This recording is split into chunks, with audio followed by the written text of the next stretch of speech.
رات کا آخری پہر تھا اور اس وقت سارے کوٹھے پر سب سونے کی تیاریاں کر رہے تھے۔ میں اپنی دونوں بیٹیوں کے ساتھ جاگ رہی تھی کیونکہ آج مجھے ایک ایسا کام کرنا تھا جو شاید یا تو میری زندگی ہمیشہ کے لیے بدل دیتا یا پھر میری زندگی میں ہمیشہ کے لیے دکھ کے بادل لہرانے لگتے۔ اس وجہ سے آج میں نے فیصلہ کر لیا تھا کہ میں اس کوٹھے سے بھاگ جاؤں گی، کیونکہ مجبوری کے عالم میں اس کوٹھے پر گزارا تو کر رہی تھی، لیکن اب میں نہیں چاہتی تھی کہ میں مزید اس کوٹھے پر رہوں، کیونکہ میری دو بیٹیاں تھیں اور دونوں ہی جوان ہونے لگی تھی اور مجھے پتا تھا کہ جب یہ دونوں جوان ہو جائیں گی تو کوٹھے کی مالکن میری ہی طرح انہیں بھی اسی کام پر لگا دے گی، اور میں اپنی بیٹیوں کو یہاں پر یہ کام نہیں کرنے دینا چاہتی تھی۔ میں انہیں عزت کی زندگی دینا چاہتی تھی اور ایک مناسب شخص سے ان کا نکاح کر کے انہیں رخصت کرنا چاہتی تھی۔ میں چاہتی تھی کہ میری بیٹیاں عام لڑکیوں کی طرح زندگی گزارے، وہ کوٹھے کی زینت نہ بنے اور یہاں پر رہ کر مردوں کی تسکین کا باعث نہ بنے۔ یہی وجہ ہے کہ بہت سوچ سمجھ کر آج رات میں نے یہاں سے نکلنے کا فیصلہ کیا تھا۔ سارا انتظام میں نے اپنی طرف سے مکمل کر لیا تھا، کیونکہ یہاں سے نکل کر مجھے اپنی ایک سہیلی کے گھر جانا تھا جو میری پرانی سہیلی تھی، لیکن اسے میرے بارے میں کچھ علم نہیں تھا کہ میں کہاں ہوں، کیونکہ کافی عرصہ سے ہمارا رابطہ نہیں ہو پایا تھا۔ لیکن میں نے اس کا پتہ یاد رکھا تھا، اس کا نمبر مجھے یاد تھا، اسی وجہ سے سوچا تھا کہ یہاں سے نکلتے ہی سب سے پہلے اس کے پاس جاؤں گی اور پھر اس سے مدد مانگوں گی۔ مجھے پورا یقین تھا کہ میری مدد ضرور کرے گی۔ رات کا آخری پہر شروع ہو چکا تھا اور کوٹھے پر اب سب سونے کی تیاریوں میں مصروف تھے اور میں دم سادے ہوئے وقت گزرنے کا انتظار کر رہی تھی، کیونکہ جیسے ہی سب سو جاتے تو میں یہاں سے نکل جاتی۔ تقریباً 3:30-4 بج چکے تھے۔ اب کوٹھے کی شمعیں بجھا دی گئی تھیں اور ہر کوئی اپنے اپنے کمرے میں آرام کر رہا تھا۔ میں نے ایسے میں اپنی دونوں بیٹیوں کو ساتھ لیا جو 15 اور 13 برس کی تھیں اور انہیں ساتھ لے کر میں کوٹھے سے نکلنے لگی۔ یہاں سے بھاگنے کے لیے میں نے پچھلے دروازے کا انتخاب کیا تھا، کیونکہ پچھلا دروازہ بہت کم استعمال ہوتا تھا اور اکثر اس پر تالا ہی پڑا رہتا تھا۔ میں پچھلے دروازے کا تالا کھول رہی تھی کہ نہ جانے کس طرح ایک زوردار کھٹکا ہوا۔ میں گھبرا گئی تھی اور میرے ہاتھ سے تالا چھوٹ کے نیچے گر گیا تھا۔ گیٹ تو کھل گیا تھا، لیکن اس کے کھٹکے کے باعث ایک دم سے مالکن کی زوردار آواز آئی، کون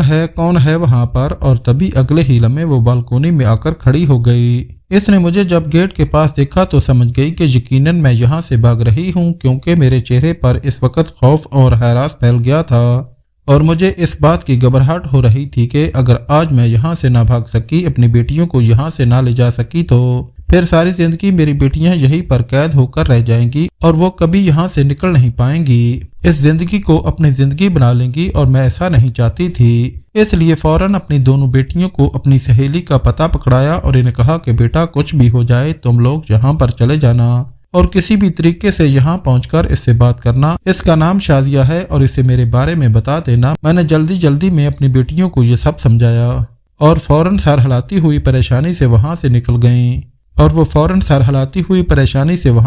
گئیں۔ میں جانتی تھی کہ وہ بچیاں ہیں، خوفزدہ ہیں، وہ تو کبھی کوٹھے سے باہر نکلی ہی نہیں تھی، اور اگر کبھی باہر گئی بھی تو میرے ساتھ ہی گئی تھی۔ اب مجھے ہی ان کی پریشانی تھی کہ وہ کیسے میری سہیلی کے گھر پہنچیں گی۔ اتنی دیر میں مالکن میرے سر پر آن پہنچی تھی اور اس نے آتے ہی ایک زوردار تھپڑ میرے منہ پر دے مارا، جس کے باعث میں نیچے فرش پر گری اور میرا سر فرش پر جا لگا۔ فرش پر گرنے کے باعث میرے ماتھے سے خون بہنے لگا، جبکہ وہ خونخوار انداز میں میری طرف بڑھی اور کہنے لگی، ارے حرامی عورت، جس تھالی میں کھاتی ہو اسی میں چھید کرتی ہو۔ تجھے میں نے اس کوٹھے پر پناہ دی اور کام سے لگایا، کام سکھایا، تیرے گاہک بنائے، اور تو آج مجھے یہ صلہ دے رہی ہے؟ اب جبکہ میرے بھی عیش کرنے کا وقت آیا ہے اور میرے وارے نیارے ہونے والے ہیں، اب تو یہاں سے بھاگ جانا چاہتی ہے اور اپنی بیٹیوں کو بھی بھگا دینا چاہتی ہے؟ ارے شمسی، جا کر ان دونوں کی لڑکیوں کو پکڑو اور فوراً میرے سامنے لے کر آؤ۔ مالکن نے مجھے مارتے ہوئے شمسی کو حکم دیا، جو مالکن کے پیچھے ہی کھڑا تھا اور اس کا خاص بندہ تھا۔ میں گھبرا گئی تھی، مالکن کے پیروں میں پڑ گئی اور کہنے لگی، مالکن مجھے جو کچھ مرضی کہہ لو، میرے ساتھ جو کچھ مرضی سلوک کر لو، لیکن میری بیٹیوں کے ساتھ ایسا کچھ مت کرنا۔ انہیں جانے دو، وہ کوٹھے کے لیے نہیں بنی ہے۔ میں نہیں چاہتی کہ وہ یہ ذلت بری زندگی اپنائے۔ جبکہ مالکن نے اپنے پیر سے زوردار طریقے سے مجھے دھتکار دیا اور کہنے لگی، خبردار، جو تو نے کوٹھے کی زندگی کو حرام کہا، ارے جہاں سے ہمیں رزق ملتا ہے اور جس سے ہم کھاتے ہیں، ہم کیسے اسے غلط کہہ سکتے ہیں؟ تیرا تو دماغ خراب ہو گیا ہے، ایسی عیش بری زندگی بھی بھلا کسی کے نصیب میں ہوتی ہے؟ اور اب تو دیکھ میں تیرا کیا حال کرتی ہوں۔ یہ کہتے ہوئے مالکن نے مجھے بازو سے پکڑا اور گھسیٹتے ہوئے اندر لے جانے لگی۔ میں رو پیٹ رہی تھی، لیکن سب سے زیادہ فکر مجھے اپنی بیٹیوں کی تھی۔ نہ جانے وہ کہاں گئی تھی، کدھر گئی تھی، مجھے کچھ پتا نہیں تھا، لیکن میں دل میں ان کی حفاظت کی دعا کر رہی تھی اور اللہ کے آگے گڑ گڑا رہی تھی کہ وہ انہیں صحیح سلامت اس منزل تک لے جائے جس کے بارے میں نے انہیں بتایا ہے۔ تبھی مالکن مجھے گھسیٹ کر اندر لے آئی تھی اور کوٹھے کے پیچھے بنے ہوئے ایک پرانے سے اسٹور میں مجھے بند کر دیا۔ یہاں پر نہ تو روشنی تھی، نہ ہی ہوا کا گزر تھا، مکمل اندھیرا تھا اور یہ بہت چھوٹا سا ایک کمرہ تھا، جیسے کسی کے لیے قید خانہ بنایا گیا ہو۔ یہاں پر میں سکون سے سیدھی ٹانگیں کر کے لیٹ بھی نہیں سکتی تھی۔ میں گھبرا گئی تھی اور زور انداز میں دروازہ پیٹنے لگی، جبکہ مالکن نے جیسے اپنے کان بند کر لیے تھے اور اس نے بالکل بھی میری آواز پر دھیان نہیں دیا۔ میں فریاد کر رہی تھی اور یہاں سے نکلنا چاہتی تھی۔ میں نے مالکن سے کہا بھی کہ میں اس کی ہر بات مانوں گی، مجھے یہاں سے نکال دے، لیکن اس عورت نے میرے اوپر بالکل رحم نہیں کیا۔ نہ جانے کتنا وقت گزر گیا تھا اور میں اسی قید میں پڑی ہوئی تھی۔ اپنی بیٹیوں کی فکر مجھے اندر ہی اندر کھائی جا رہی تھی اور سمجھ نہیں آ رہی تھی کہ کہاں سے ان کی خیریت معلوم کروں۔ اسی پریشانی نے مجھے جیسے بیمار کر دیا تھا۔ مالکن روز مجھ سے آ کر پوچھتی، آخر تمہاری بیٹیاں کہاں گئی ہیں؟ اس دن وہ شمسی کے ہاتھ نہیں لگی تھی۔ تم نے یقیناً انہیں کہیں بھیجا ہے، مجھے اس جگہ کا پتہ دو، میں انہیں واپس لے کر آؤں۔ لیکن میں مالکن کو پتہ نہیں بتاتی بلکہ خاموشی اختیار کیے رکھتی۔ جب اسے جواب نہ ملتا تو مالکن مجھے زور سے مارتی اور مار کر ادموا کر دیتی۔ وہ کھانے کے لیے بھی مجھے نہیں دیتی تھی، کبھی کبھار تو دو تین دن تک بھوکا رکھتی تھی۔ لیکن مجھے یہ سب کچھ منظور تھا اگر مجھے ایک بار اس بارے میں پتہ چل جائے کہ میری بیٹیاں صحیح سلامت اپنی منزل تک پہنچ گئی ہیں، کیونکہ مجھے صرف ان کی فکر کھائے جا رہی تھی جس زندگی سے تنگ آ کر میں نے انہیں یہاں سے بھگایا تھا۔ میں یہی چاہتی تھی کہ وہ کسی ایسے غلط آدمی کے ہتھے نہ چڑھ جائیں کہ دوبارہ اس نرک میں نہ پہنچ جائیں۔ بس یہی وجہ تھی کہ میں شدید پریشان تھی۔ مالکن کی اس قید میں مجھے بہت وقت ہو چکا تھا، نہ جانے کتنے دن، کتنے سال، کتنے مہینے گزر چکے تھے۔ مالکن اپنی مرضی سے مجھے کھانا دیتی، اپنی مرضی سے آ کر مارتی پیٹتی۔ اب تو میری بوڑھی ہڈیوں میں دم ہی نہیں رہا تھا اور میں دن بدن کمزور، ناتواں اور بوڑھی ہوتی جا رہی تھی۔ شاید مالکن کو بھی اب اس بات کا اندازہ ہو چکا تھا کہ یہ کبھی نہیں بتائے گی، کیونکہ تقریباً اس سب معاملے میں 10 سال گزر چکے تھے اور میں جانتی تھی کہ اب میری بیٹیاں بھی جوان ہو گئی ہوں گی۔ اگر وہ خیر و عافیت اپنی منزل تک پہنچ گئی ہوں گی تو یقیناً وہ بالکل ٹھیک ہوں گی۔ تبھی ایک دن مالکن نے مجھے اس کوٹڑی سے نکال دیا اور کہنے لگی، اب تو جا یہاں سے، تو میرے اوپر ایک بوجھ کے علاوہ کچھ نہیں ہے۔ اگر تیری بیٹیاں یہاں پر ہوتی تو میرے کوٹھے کی رونقیں بھی بحال ہو جاتی ہیں اور آج یہاں پر بھی گاہکوں کی لائن لگی ہوتی ہے، لیکن تیری وجہ سے میں 2 قیمتی ہیرے کھو بیٹھی ہوں۔ میرا دل تو نہیں چاہ رہا کہ تجھے زندہ چھوڑوں، لیکن تیرے لیے یہی بہت بڑی سزا ہے کہ تجھے اپنی بیٹیوں کی خیریت مرتے دم تک پتہ نہیں چلے گی۔ چاہ یہاں سے چلی جاؤ، دوبارہ کبھی میرے سامنے مت آنا۔ مالکن نے ایک دن غصے سے آ کر مجھے کوٹھے سے نکال دیا تھا اور میں جیسے بے یقینی بری نظروں سے اسے دیکھتی رہ گئی تھی، کیونکہ مجھے اس بات کا یقین نہیں تھا کہ وہ مجھے یہاں سے نکالے گی۔ لیکن اب جب مجھے رہائی کا پروانہ مل گیا تھا تو میں بے حد خوش تھی، کیونکہ مجھے کہیں نہ کہیں اس بات کی امید تھی کہ شاید کبھی میری بیٹیاں مجھے مل جائیں اور مجھے ان کے بارے میں پتہ چل جائے۔ اس لیے میں خاموشی سے کوٹھے سے نکل آئی تھی اور اتنے برسوں بعد اس روشنی کو دیکھنا اور ان رونقوں کو محسوس کرنا مجھے بہت اچھا لگ رہا تھا۔ آج نہ جانے کتنے برسوں کے بعد میں نے آسمان دیکھا تھا۔ مجھے ایسا لگ رہا تھا کہ جیسے میں آج ہی پیدا ہوئی ہوں۔ میں بڑی خاموشی سے اور خوشی بھرے انداز میں ان سب کو دیکھ رہی تھی۔ کوٹھے سے نکلنے کے بعد میں بازار میں کتنی دیر یوں ہی بے مقصد پھرتی رہی تھی۔ یوں تو میری حالت بری تھی، ہڈیوں میں دم نہیں تھا اور اس وقت میرے پاس ایک پھوٹی کوڑی بھی نہیں تھی۔ میں بالکل ہی بے سر و سامانی کی حالت میں مبتلا تھی۔ بدن پر جو کپڑے اور سر پر جو چادر تھی وہ بھی اتنی گھس چکی تھی کہ شاید کسی بھی لمحے پھٹ جاتی۔ پیروں کا جوتا بھی گھسا ہوا تھا، جبکہ بال آپس میں اتنے الجھے ہوئے تھے کہ شاید ان کا اصل رنگ بھی کھو چکا تھا۔ میں اسی طرح چلتے چلتے بازار میں آگے بڑھتی گئی کہ اچانک ہی سامنے موجود مسجد پہ میری نگاہ پڑی۔ وہاں پر باہر لنگر بٹ رہا تھا۔ میں بھی اس مسجد کی طرف لپک گئی۔ کھانا دیکھ کر مجھے بھوک کا احساس ہوا تھا، کیونکہ اتنے برسوں سے ایک بار بھی پیٹ بھر کے کھانا نہیں کھایا تھا۔ مالکن تو کئی دن کھانا نہیں دیتی تھی اور پھر دیتی بھی تھی تو بالکل تھوڑا سا دیتی تھی، جو میری ایک وقت کی ضرورت کے لیے بھی کافی نہیں ہوتا تھا۔ اس وقت مسجد کے باہر چاولوں کی وہ تھالی پکڑ کر میں وہیں بیٹھ کر کھانے لگی اور ان چاولوں کو کھاتے ہوئے مجھے اتنا سکون اور لذت محسوس ہو رہی تھی کہ ایسا ذائقہ میں نے زندگی میں کبھی محسوس نہیں کیا تھا۔ بے اختیار میں نے جلدی جلدی وہ سارے چاول بڑے بڑے نوالے بنا کر کھا لیے اور اللہ کا شکر ادا کیا جس نے مجھے کھانا دیا۔ اب میں وہی مسجد کے باہر ہی بیٹھ گئی تھی، یہاں پر مجھے بے انتہا سکون مل رہا تھا اور ایسا لگ رہا تھا کہ جیسے اللہ نے مجھے ایک راستہ دکھا دیا ہے۔ ابھی مجھے یہ نہیں پتا تھا کہ میں کہاں جاؤں گی۔ اتنے برسوں میں مجھے اپنی سہیلی کا پتہ بھی بھول گیا تھا کیونکہ وہ تو میں نے ایک کاغذ کے اوپر لکھ کر رکھا ہوا تھا اور وہ کاغذ میں نے اپنی بیٹیوں کی مٹھی میں دبا دیا تھا۔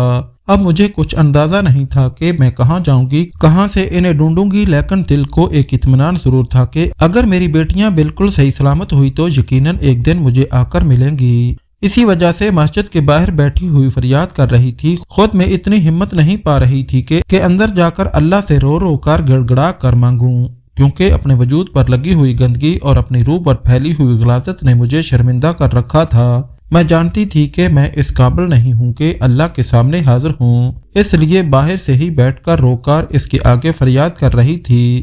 نہ جانے کتنا وقت اس طرح گزر چکا تھا، رات ہونے والی تھی، لیکن مجھے کوئی فکر نہیں تھی کہ مجھے کہاں جانا ہے، اس لیے میں سکون سے وہیں پر بیٹھی ہوئی تھی۔ مغرب کے کچھ دیر بعد کا وقت ہوگا جب اچانک ہی دو لڑکیاں آئیں۔ انہوں نے نقاب پہن رکھے تھے اور ان کی آنکھیں اس نقاب میں دکھائی دے رہی تھیں۔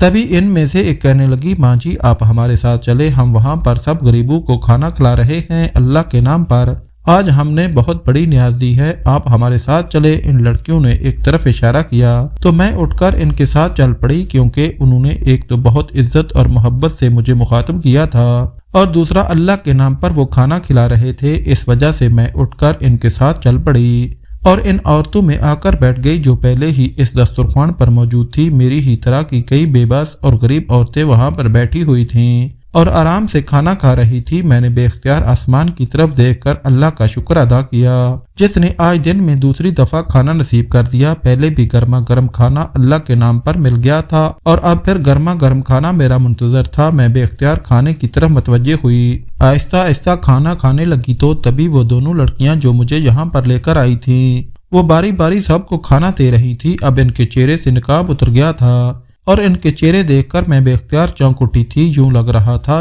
جیسے انہیں دیکھا ہوا ہے اور پھر ادراک سے شعور تک کا لمحہ میرے لیے بہت تیزی سے طے ہوا تھا اور میں پہچان گئی تھی کہ وہ دونوں لڑکیاں کون ہیں۔ یہ پہچان کر میرے قدموں تلے سے زمین نکل گئی۔ میرا نام افشا ہے اور میں اس وقت تقریباً 45 برس کی ہو چکی ہوں، لیکن ایسا لگتا ہے کہ جیسے میں اپنی عمر سے دگنی عمر گزار چکی ہوں۔ میں ابھی 17 برس کی ہی ہوئی تھی جب اچانک ہی ایک دن میرے سوتیلے باپ نے مجھے اس کوٹھے پر بھیج دیا اور میرے دام کھڑے کر لیے۔ میں تو بے حد حیران و پریشان رہ گئی تھی کیونکہ مجھے اس بات کی امید نہیں تھی کہ میرے ساتھ ایسا سلوک کرے گا۔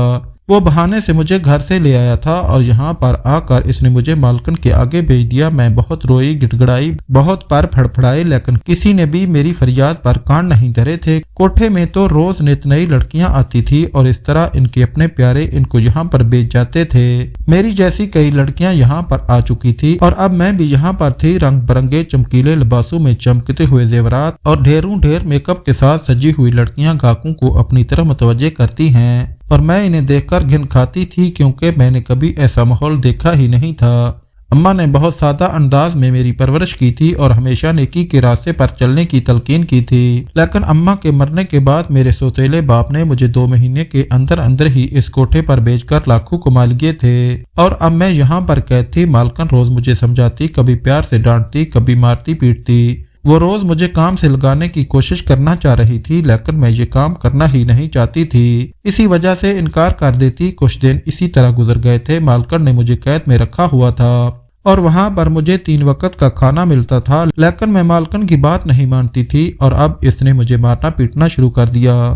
لیکن وہ مارتی پیٹتی اس طرح تھی کہ میرے جسم پر نشان نہ بنے، کیونکہ اس طرح کاکو کو رجایا نہیں جا سکتا تھا اور پیسے بھی کم ملتے تھے۔ اور پھر ایک دن مجبور ہو کر مالکن نے ایک آدمی کو اسی کوٹھڑی میں اندر بھیج دیا۔ اسے ایسی لڑکی چاہیے تھی جو بالکل کنواری ہوتی اور ابھی تک کسی مرد نے اسے ہاتھ نہ لگایا تھا۔ مالکن نے اس کوٹھڑی میں ہی میرے گاہک کو بھیج دیا اور میں حیرت سے ہکا بکا رہ گئی تھی۔ وہاں سے میرے بھاگنے کے لیے کوئی جگہ نہیں تھی اور نتیجتاً اس رات میں نے اپنی عزت کھو دی تھی۔